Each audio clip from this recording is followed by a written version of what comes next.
하나님의 말씀은요, 두 가지 그 특징이 있습니다. 하나는 뭔가 하면 캐리그마라 그래서 복음을 선포하는 설교, 이게 있습니다. 그래서 우리가 하나님의 말씀을 통해서 여러분의 마음속에 하나님의 복음이 들려지게 하는 거죠.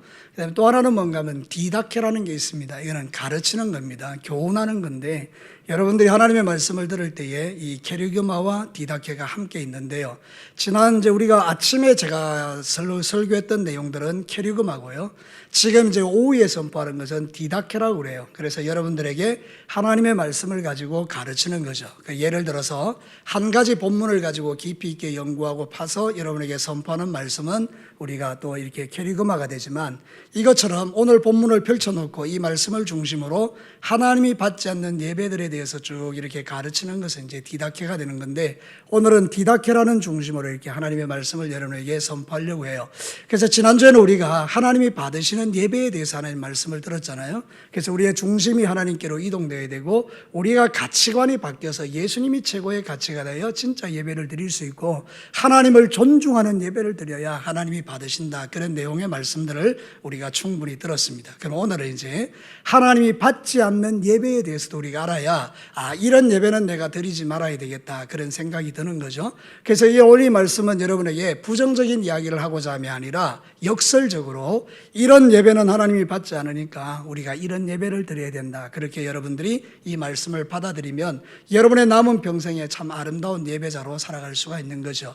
여러분, 예수를 믿는다고 다 믿는 것은 아닙니다. 예배를 드린다고 다 드리는 것은 아니죠.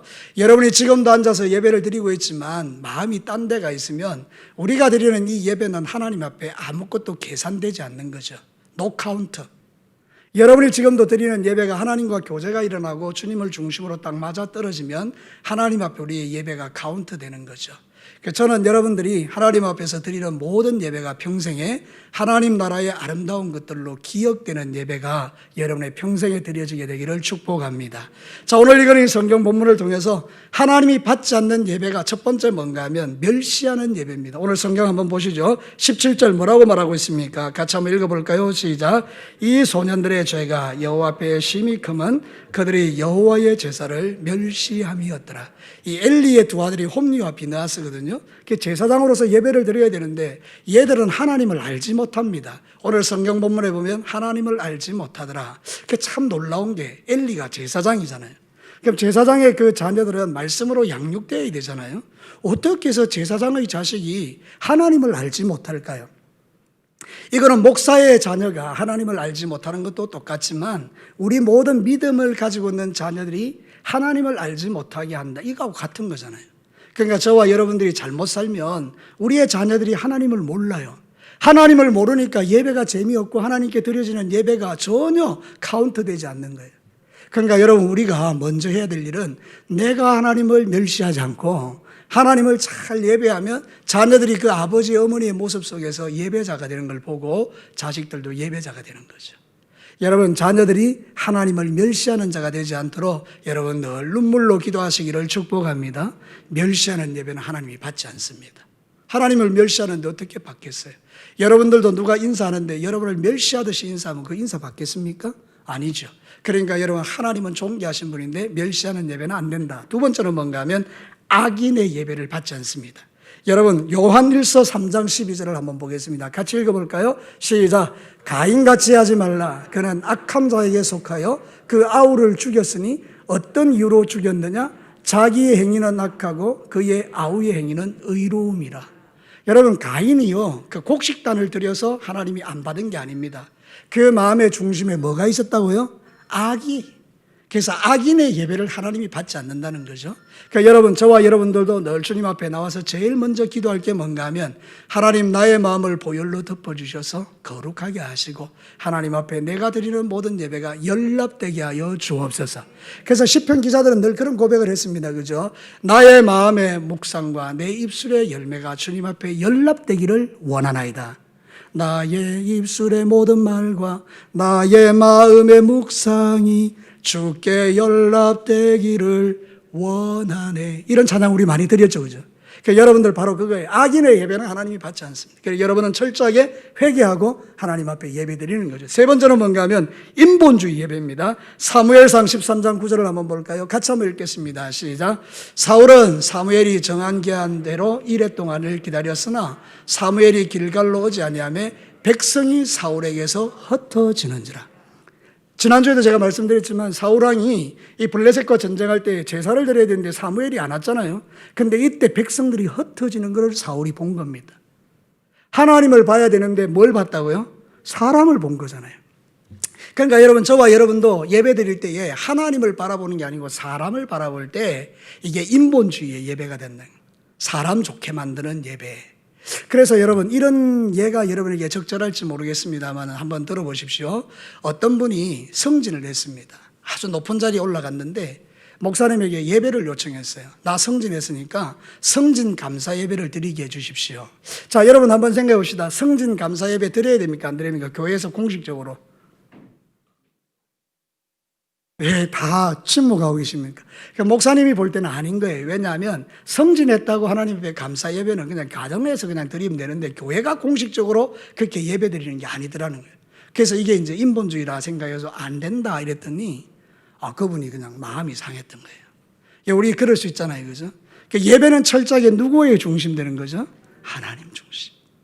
그래서 하나님 중심의 예배가 받으시는 예배 신본주의, 사람이 영광받는 예배는 인본주의. 그래서 어떤 예배에도 누가 영광받으면 안 됩니까? 하나님이. 그래서 저도 영광받으면 안 되고 여러분도 영광받으면 안 되고 모든 영광은 누구에 들려요? 그래서 모든 영광은 하나님께, 우리 그런 찬양 드리잖아요. 그죠? 그러니까 여러분들의 삶에서 인본주의가 아니라 신본주의 예배를 드리기를 축복합니다. 그 다음에 이거 중요합니다. 막힌 다음에 예배. 우리가 성경에서 예수님이 가르치셨어요. 마태복음 5장 23절 24절 같이 한번 읽어볼까요? 시작. 그러므로 예물을 제단에 드리다가 거기서 내 형제에게 원망 들을 만한 것이 생각나거든 예물을 제단 앞에 두고 먼저 가서 형제와 화목하고 그 후에 예전에 제가 목회할 때 여기 말고요, 우리 진교회 말고 다른 데서 예배할 때 한번 싸웠던 적이 있어요. 성도님들이라고 보기에 성도하고 싸웠죠. 성도하고 싸웠는데 그리고 나서 이제 예배를 드리는데 예배가 되겠습니까? 안 되겠습니까? 예배가 안 된다. 내 마음에 막 격동함이 있으니까요. 하나님이 그 예배를 받지 않으시는 거예요. 내 마음에 너무 이렇게 상함이 있으니까. 그럼 나도 그러면 여러분 그분도 그렇겠죠. 그럼 온 교회 성도들이 다 어떻게 됩니까? 은혜 못 받죠. 그러니까 이게 아니다. 우리가 정말 하나님 앞에 상함이 있으면 사람과의 관계에서 먼저 하나님과 뭐하고? 사람과 뭐하고요? 화해하고 그리고 하나님께 예배드리라. 그래서 여러분 교회에서 예배드릴 때 서로에게 뭐가 없기를 바란다고요? 막힌담이 없기를 바라요. 여러분 서로 막히지 않게 되기를 축복합니다. 그래서 이렇게 예배를 드리는 거예요. 근데 이런 예배, 막혀있는 예배는 하나님이 받지 않는다. 내 마음에 미움을 두고 어떤 사람과 싸우고 나서 드리는 예배가 될 수 없으니까 철저하게 회개하고 관계를 풀고 하나님께 예배한. 자, 마지막 다섯 번째는 뭔가 하면 마음이 떠난 예배입니다. 이 말라기 선지자의 이야기입니다. 여러분 한번 볼까요? 말라기 1장 13절 같이 읽겠습니다. 시작. 만군의 여호와가 이르노라 너희가 또 말하기를 이 일이 얼마나 번거로운가 하며 고웃음치고 훔친 물건과 저는 것 병든 것을 가져왔느니라. 너희가 이같이 봉헌물을 가져오니 내가 그것을 너희 손에서 받겠느냐? 이는 여호와의 말이니라. 여러분 여기 보니까 이 일은 뭡니까? 하나님을 예배하는 것. 그 하나님을 예배하는 것을 뭐라고 생각한다고요? 이 얼마나 뭐한가? 번거로운가? 새벽에도 예배드리고 주일 낮에도 예배드리고 주일 오후 예배도 드리고 수요 예배도 드리고 금요일도 예배드리고 새벽에도 예배드리고 이 얼마나 번거로운가? 이렇게 된 거예요. 그러니까 하나님이 그럼 네 예배 안 받겠다. 이제 이렇게 된 거죠. 여러분 우리의 예배가 번거로운 것입니까? 많이 드릴수록 좋은 겁니까? 왜 대답이 이렇게 희미하십니까? 많이 드리면 좋은 겁니까? 아니면 예배 드리는 게 너무 번거롭습니까? 많이. 예배는 많을수록 좋은 거예요. 뭐 우리나라 예배가 이렇게 많냐? 그게 아니고 하나님 나의 영혼을 계속해서 풍성하게 해주시니 감사합니다. 여러분 너무 예배를 부담스럽게 생각하지 말고요. 그 예배가 여러분에게 기쁨이 되고 또 찬송이 될 수 있도록 매번 예배 때마다 하나님을 찬양하고 기억하고 주님을 높이실 수 있게 되기를 바랍니다. 꼭 교회에 못 오시면 그 시간에 주님 앞에 무릎 꿇고 각자의 자리에서 예배드리면 하나님은 거기서도 여러분의 예배를 받으십니다. 아멘입니까? 그런데 하나님이 받지 않는 예배는 예배를 귀찮게 여길 때, 그거는 하나님 안 받아요. 너 예배 귀찮아? 그럼 나도 네 예배 안 받을게. 이제 이렇게 된 거죠. 자, 두 번째. 그러면 이렇게 이제 우리가 하나님이 받으시는 예배를 드리는데 이렇게 못 받는 예배를 하게 하는 건 뭔가 하면 마귀의 전략이라는 거예요. 마귀의 전략. 그래서 마귀가 어떤 전략으로 예배를 무너뜨리느냐. 첫 번째는 이겁니다. 자기를 예배하게 합니다. 내가 기분 좋은 예배를 드리게 한다는 거죠. 디모데후서 4장 3절과 4절 볼까요? 같이 읽습니다. 시작. 때가 이르리니 사람이 바른 교훈을 받지 아니하며 기가 가리워서 자기의 사욕을 따를 서성을 많이 두고 또 그 귀를 진리에서 돌이켜 허탄한 이야기를 따르리라. 이 마지막 때 사람들의 이야기거든. 우리 시대에 어떤 일이라는가 하면 성도들이 각자의 선생님을 두고 따르는 거예요. 어떤 선생님? 내 마음을 기분 좋게 하는 선생님. 그래서 여러분 담임 목사가 있는데도 불구하고 여러분들이 담임 목사의 설교는 아예 안 듣고 다른 데 가서 자꾸 은혜를 받는 거, 이것도 문제가 된다는 거예요. 왜냐하면 그 사람은 내 귀에 좋은 이야기만 하죠. 근데 담임 목사님은 여러분의 영혼을 담당하는 목자니까 여러분이 똑바로 못 살면 내가 어떻게 해야 됩니까? 여러분 그렇게 살면 안 됩니다. 여러분 남의 자식이 잘못하는 거는 저거 나쁜 애 안 되는데 이러지만 내 자식이 잘못하면 우리는 어떻게 합니까? 안 했습니까? 여러분 자식이 없으십니까? 내 자식이 잘못하면 뭐 합니까? 반드시 징계해야 됩니다. 그죠? 그게 사랑이니까. 여러분 그런 걸 말하는 거예요. 그런데 말세가 되면 사람들이 자기 스승을 두고 자기 귀에 좋은 소리를 듣기를 원한다는 거예요. 여러분 좋은 소리만 좋은 게 아니고 하나님의 말씀의 거의 70%는 우리에게 죄를 지적하는 거예요. 그렇게 살면 안 돼. 이 이야기를 성경에 참 많이 하고 있어요. 왜냐하면 우리는 성품상 선을 행하기보다는 악을 행하기를 좋아하니까 하나님께서 70%의 말씀을 가지고 그렇게 살지 마세요. 그렇게 살지 마라. 이렇게 하는 거예요. 그러니까 여러분들 앞으로 살아가시면서 하나님이 기뻐하는 예배를 드려야 되는데 마귀가 그렇게 한다는 거예요. 너 하나님 기뻐하는 예배 말고 네가 기뻐하는 예배를 드려. 그래서 다 사람들이 자기 사욕을 쫓을 선생님을 둔다는 거죠. 여러분들은 어쨌든지 기도하시고 진교교회에 세워놓은 담임 목사님과 우리 부목사님들과 강도사님의 설교를 통해서 여러분이 은혜 받을 수 있도록 항상 저를 위해서 우리 교역자를 위해서 뭐 하셔야 된다고요? 기도해 주시기를 바랍니다. 늘 이 강단에서 좋은 말씀이 선포되고 여러분의 마음속에 하나님의 은혜가 임하도록. 그 다음에 두 번째는요, 이게 중요합니다. 분주하게 만듭니다. 왔다 갔다 분주하게 만들어요. 여러분은 성경을 한번 보겠습니다. 누가복음 10장 40절 한번 볼래요? 자, 같이 읽겠습니다. 시작. 마르다는 준비하는 일이 많아 마음이 분주한지라. 예수님이 오셨어요. 예배를 드리는 거예요. 그래서 성경 말씀을 가르치는데 마르다는 밖에 식당에서 막 열심히 일을 했어요. 그죠? 그 열심히 일하는 게 나쁜 건 아니에요. 근데 열심히 일을 하면서 즐겁게 하면 되는데 예배를 드리면 되는데 이 친구가 하다 보니까 마음이 상했어요. 왜요? 안 도와주니까. 마리아가 안 도와주고 앉아 예수님 앞에 있으니까. 그래서 뭘 하기 시작합니까? 원망하기 시작합니다. 불평하기 시작합니다. 예수님, 나는 이렇게 고생하는데 저건 앉아가지고 저렇게 말씀만 듣고 있으니 마리아를 좀 보내서 내 일을 도와주게 해주십시오. 여기에서 삐끗한 거예요. 여러분 중요한 건 이겁니다. 사단이 우리의 마음을 뭐하게 한다고요? 분주하게 해서. 예배에 뭐하지 못하게 집중하지 못하게. 그래서 저는 우리 진교교회 성도님들은 또 진교교회 교역자들은 예배 시간에 분주 안 했으면 좋겠어요. 예배 딱 되면 문 딱 닫고 딱 안에 들어와서 온전한 예배를 드렸으면 좋겠어요. 그리고 우리 교역자들에게 주일날 예배 시간에는 다른 거 부탁하지 말고 예배 마치고 나서 부탁하시면 좋겠어요. 그래서 전체가 다 예배를 드리는 거예요. 왜냐하면 은혜 받아야 주의 일하니까. 교역자도 은혜 받아야 주의 일하고 여러분도 은혜 받아야 주의 일을 하니까. 그래서 여러분 예배 시간에 밖에 있는 건 좋은 거 아니에요. 안에 들어오셔서 함께 이 성령이 역사하는 공간 속에서 하나님을 찬양하는 거예요. 제가 옛날에요, 마커스라는 거 아세요? 젊은 사람들은 많이 알 텐데 마커스 찬양단이 있거든요. 너무 우리 아이가 그것을 듣고 싶어하고 보고 싶어하고 또 참여하고 싶어서 서울에 올라갔거든요. 휴가 때 올라갔는데 시간에 맞춰서 가야 되는데 우리가 너무 시간을 이제 막히는 바람에 못 맞췄어요. 들어갔는데 예배를 어떻게 드리는가 하면 문을 닫는 거예요. 그래서 나머지는 다 비디오로 드리게 하는 게 밑에 내려가서. 우리는 못 들어갔죠. 그래 비디오 예배를 드리는데 그 감동이요 좀 다릅디다. 그 안에 공간하고 밖에 공간하고 물론 똑같은 예배이긴 한데요. 근데 좀 그런 느낌이 있더라고요. 그래서 여러분들이 하나님의 은혜를 사모하고 예배 시간에는 막 다 이렇게 해야 돼. 하고 앞으로 들어와서 안에서 충만하게 은혜 받고 그렇게 신앙생활 하시기를 축복합니다. 자, 그 다음에 세 번째는 뭔가 하면 우리의 생각을 지배합니다. 자, 봅시다. 사단은 자기 생각을 집어넣거든요. 요한복음 13장 2절. 같이 한번 읽어볼까요? 시작. 마귀가 벌써 시몬의 아들 가룟 유다의 마음에 예수를 팔려는 생각을, 마귀가 뭐도 집어넣을 수 있습니까? 생각도 집어넣을 수 있습니다. 여러분이 지금 예배 드리고 있는데 여러분이 딴 생각하는 거, 그건 여러분이 지금 딴 생각하는 게 아니고 마귀가 여러분들로 하여금 뭐 하지 못하게 하는 겁니까? 예배에 집중하지 못하게 하는 겁니다. 딴 생각하게, 딴 생각. 그러니까 여러분 하나님 앞에 은혜를 못 받는 거죠. 그러니까 잠이 오고 주무시게 되고, 물론 육체적으로 너무 피곤해서 주무시기도 하겠지만 그러나 정신 차리셔야 돼요. 때로는 조는 것도 우리가 한번 깊이 한번 고민해 봐야 돼요. 습관적으로 조시는 분들도 있어요. 제가 보니까 너무 피곤해서 자는 거, 그거는 우리가 어쩔 수 없어요. 너무 피곤하니까. 근데 예배 때마다 습관적으로 존다? 그럼 여러분들 한번 영적으로 체크해 보셔야 돼요. 여러분 자신을 위해서. 목사가 예배 시간에 존다, 그 기분 나쁘다, 이런 거 아닙니다. 여러분들 얼마나 피곤하면 주무시겠어요. 그런데 습관적으로 조는 거는 한번 생각해 봐야 돼요. 이 마귀의 역사 속에서 그런 영역들이 있으니까 생각을 주장하고, 피곤하지? 지금 자. 이제 우리가 자게 되고 이런 것들을 말하는 거예요. 자, 그 다음에 네 번째는 뭔가 하면 관계를 파괴시켜 버립니다. 그래서 마음에 다툼이 생기기 위해서 예배에 집중하지 못하게 마귀가 역사하죠.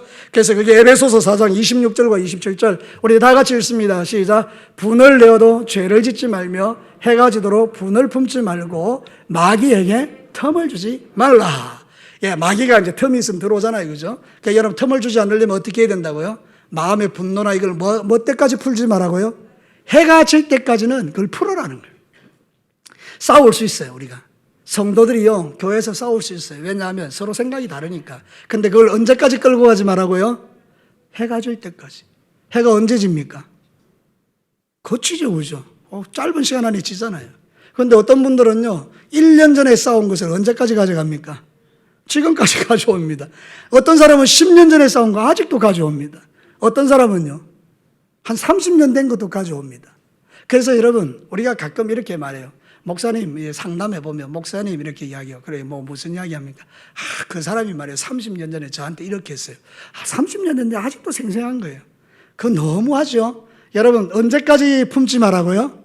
해가 질 때까지. 자, 오늘 저녁에 집에 가기 전까지 여러분의 마음에 분한 마음들을 다 풀어내시기를 축복합니다. 왜냐하면 그 마귀의 역사니까. 우리의 틈을 만드는 마귀의 역사예요. 왜 마귀가 틈을 만듭니까? 뭐 하지 못하도록 하려고? 예배 드리지 못하게. 여러분은 예배를 제대로 드리면 인생이 바뀌거든요. 예배 제대로 드리면 성공하거든요. 예배 제대로 드리면 인간이 바뀌거든요. 예배 제대로 드리면 성령 충만해지거든요. 예배 제대로 드리면 하나님을 위해 죽기 살기로 달라들어 충성하거든요. 예배가 사람을 바꿉니다.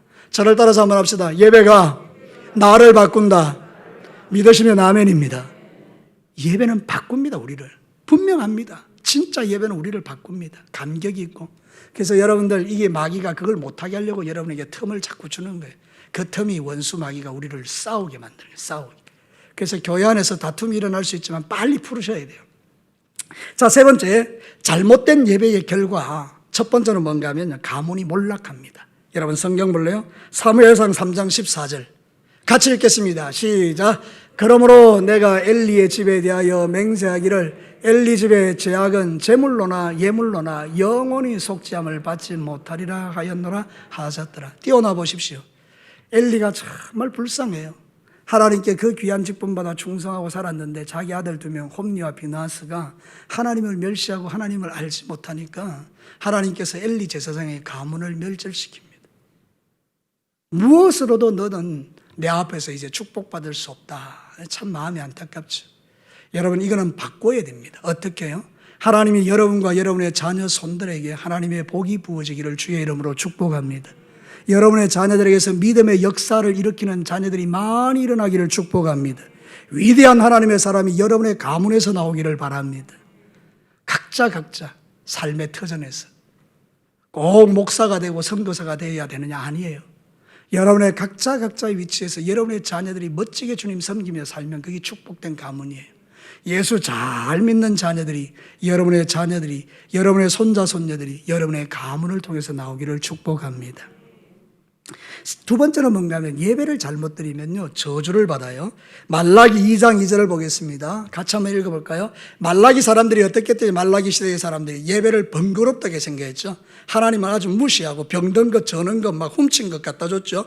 하나님이 안 받으셨습니다. 그리고 말라기 2장 2절에 이렇게 말합니다. 같이 읽겠습니다. 시작. 만군의 여호와가 이르노라 너희가 만일 듣지 아니하며 마음에 두지 아니하여 내 이름을 영화롭게 하지 아니하면 내가 너희에게 저주를 내려 너희의 복을 저주하리라. 내가 이미 저주하였나니 이는 너희가 그것을 마음에 두지 아니하였습니다.